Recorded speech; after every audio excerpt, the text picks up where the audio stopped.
Hi, and this weekend I've already done a couple of sort of specialised 7.2 videos, but this one is just going to go through everything that's going to come into it, at least everything that's within the scope of the content of my channel. So it's not going to include PvP such as, say, the new PvP brawls. It's also not going to include the pet battle dungeons that are coming, because even that is a little bit outside the scope of this channel. This is mainly concerned with PvE, so I'm going to focus on the PvE content.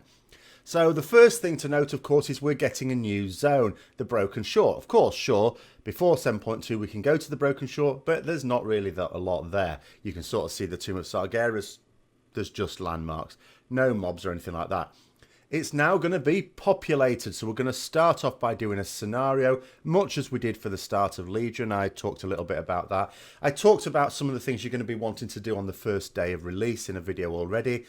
But the key thing here is there's going to be new world quests. There's going to be new world quests across the whole of the Broken Isles as well. What Blizzard said they're very keen to do is, as the expansion goes on, because they don't want us seeing the same world quests over and over and over and over again, that some of the older world quests, they're all in like it's all randomized. Blizzard don't choose each day which ones are active. But some world quests have a higher chance of appearing than others. And the idea is that the older ones tend to have a lower chance, and when they put newer ones in, that'll have a slightly greater chance of popping up. They still don't want any world quest to have such a great chance that it keeps coming up. And so what we should see is some of the older ones, original ones, maybe popping up less and less. Some of the newer ones a bit more frequently.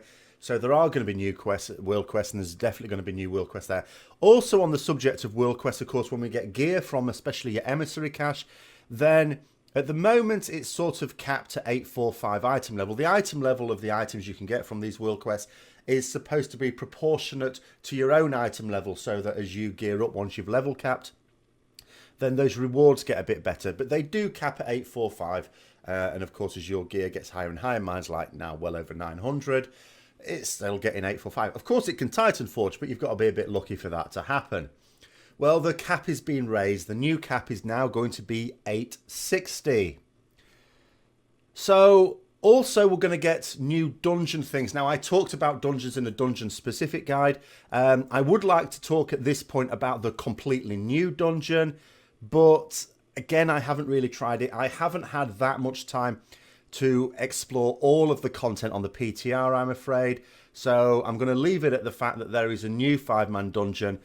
I'm a little bit confused about the storyline, I have to say. We're going there to get the Aegis of Agrimar. And there's me scratching my head and thinking, pretty sure we got the Aegis of Agrimar when we went to the Halls of Valor. So has someone stolen it? I don't know. I assume so. When I go on the PTR and I actually go to where I think the Aegis of Agrimar is, still seems to be there. So I'm not quite sure what's happening there. Other things that are coming in is a class campaign. We're all getting a class campaign. This is designed to be a really tough encounter. In fact, Blizzard have made no bones about it. Almost no one is going to be completing this anytime soon. This is a tough challenge for your specialization. Remember, it's not just for your class, it's for your spec. It rewards you with a couple of things. First of all, you get a new follower out of it, a new champion for your order hall. And the other thing is you get a class mount at the end of it. And with some of these class mounts, there's a little bit of variation for certain specs. With certain classes, there's much less variation for the different specs. But the idea is this is supposed to be a real test of your ability for that specialization. And although they acknowledge that as the expansion rumbles on, because this is going to be available for the rest of the expansion, and gear gets better, you will find it easier to be able to do it. So the idea is anyone who is at least a committed player of that spec should have the opportunity to get it, even if they're not able to get it, soon, as the expansion goes on. They're not going to nerf it, they said. They're not going to buff it. They said they're not planning, at any rate. They didn't say 100%, but they said they're not planning on tuning it. They'll just hope that gear tunes itself. But the idea is it'll never come to a point where it's easy, no matter how good your gear is, because there's certain ways you've got to use your spec.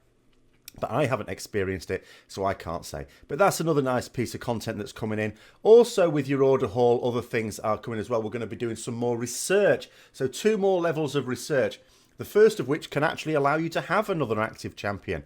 The other one to breed sort of super minions. And then finally, the last bit of research is going to allow us to get potentially a double artifact reward from doing world quests as well. It's a bit of RNG there. But of course, because we're back onto artifact power, and that's another thing, we're going to do some initial quest line, which is going to takes about an hour and a half, something like that, which is going to allow us to get new traits on our artifact. If you've got more than 35 traits currently, you're going to be knocked back down to 35. Those extra 19 are disappearing, and you're going to be refunded the artifact power, of course, and get to spend it on newer traits. Those newer traits are going to cost different amounts. I had a question about, are we, we're going to lose 19 traits. Does that mean we can spend on 19 traits? No, because the new traits are going to cost more. In fact, if you've got 54 artifact traits now, so we're going to lose 19 of them. But we're not going to get 19 of the new ones. We'll only get 4 of the new ones. They're very expensive. In fact, when you've spent on those 4, then the next one, the 5th new trait, is going to cost you like 22 million. The artifact power goes up, and it goes up into the trillions. Even when we're getting more artifact knowledge, because we're getting access to up to 50 artifact knowledge as well, we'll get a 26th one really quickly. We don't have to research that, but then the others have to be researched in the normal way. Even then, it would take you years to complete the artifact. So there is no way anyone is completing it. So the idea is to get the 15 new traits and then just do what you can with what's called the Paragon traits there, or what people are calling them, after Diablo, of course, where you'll get those as and when. Again, in terms of how we're going to get the artifact power, most of that is going to come through pushing higher level Mythic Pluses rather than doing lots of them. But I talked about that in the dungeon video as well.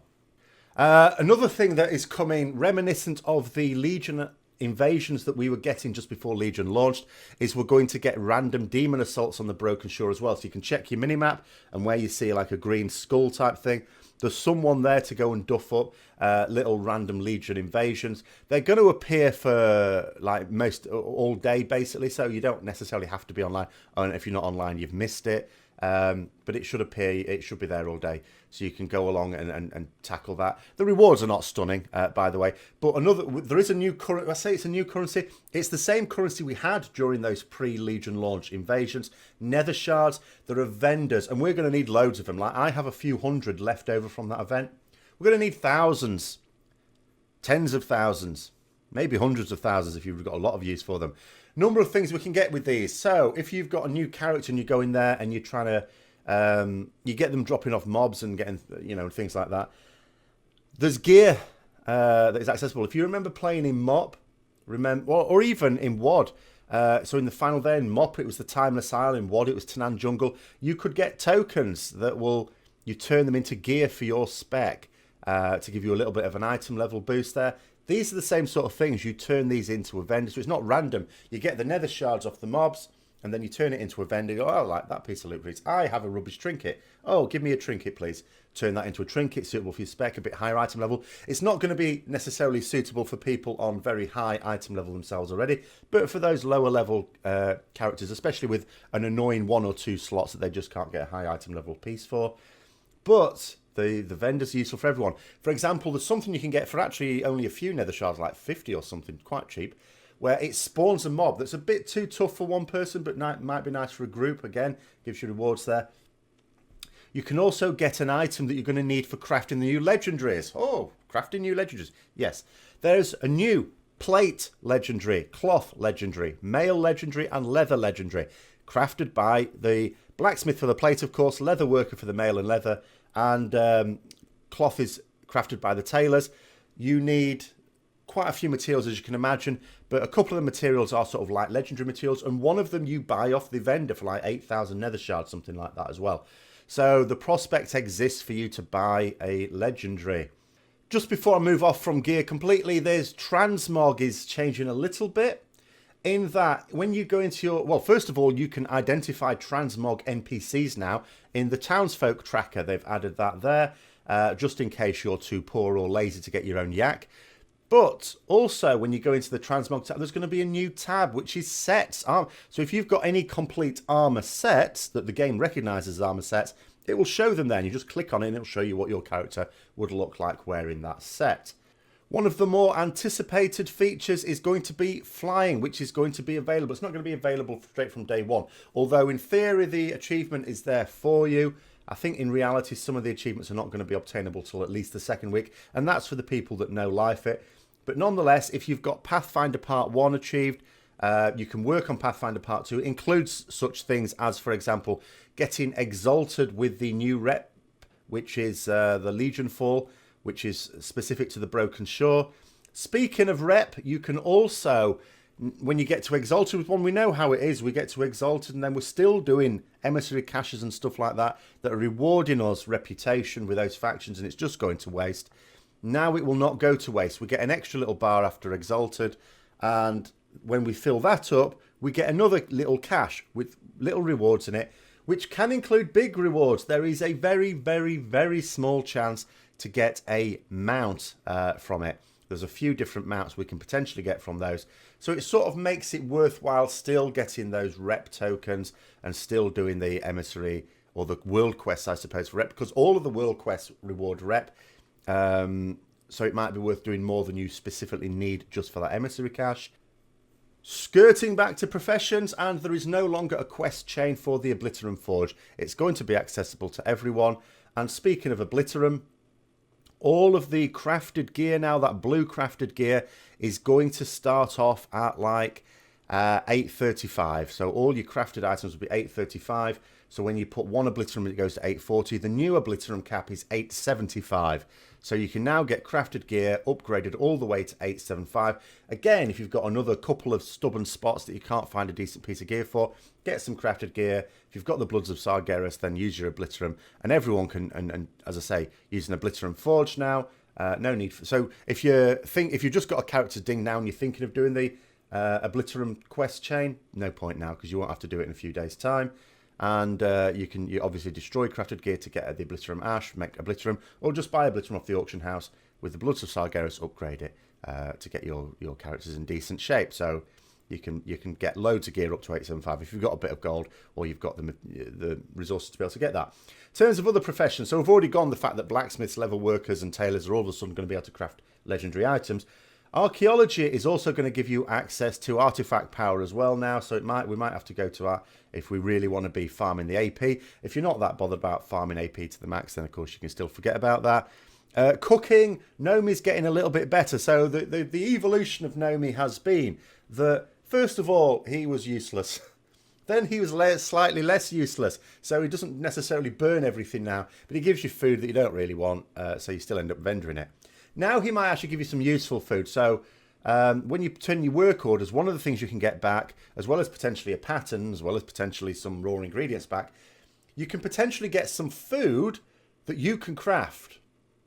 So he might actually give you something useful. Not quite sure about that one myself, because that would sort of favour people who don't have that many patterns, but tend to have the more useful patterns.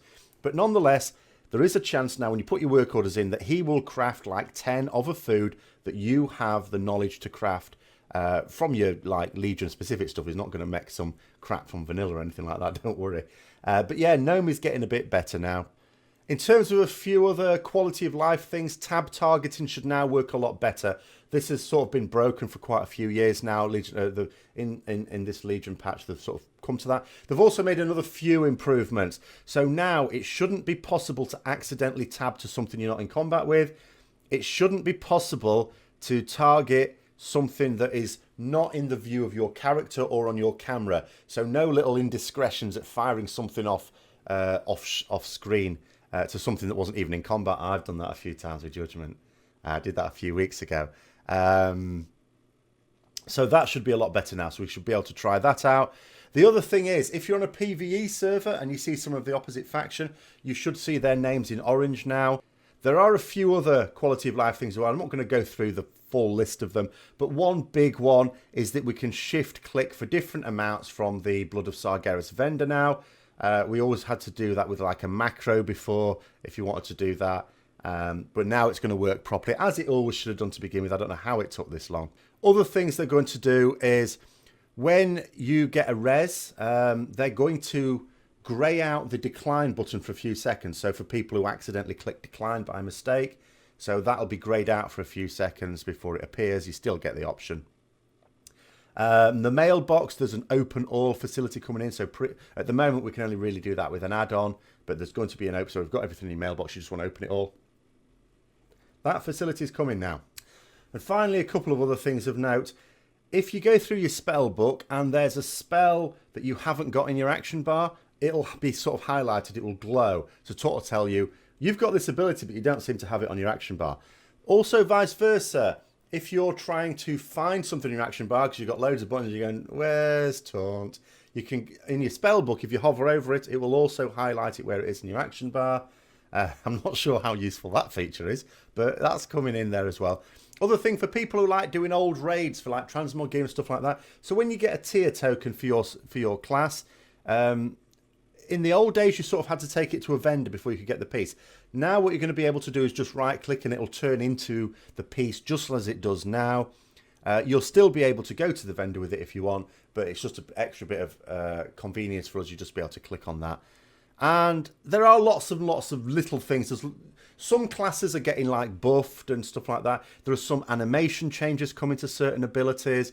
Some legendaries are getting like buffed or nerfed or whatever. There's lots of tiny little flotsam and jetsam items to it. But in terms of the overall features that are going to be of interest to predominantly PvE players, I think that pretty much covers it. Hope you found it useful and interesting. As always, if you did, don't forget to like, comment, subscribe and share for further content. And until next time, I'll see you later.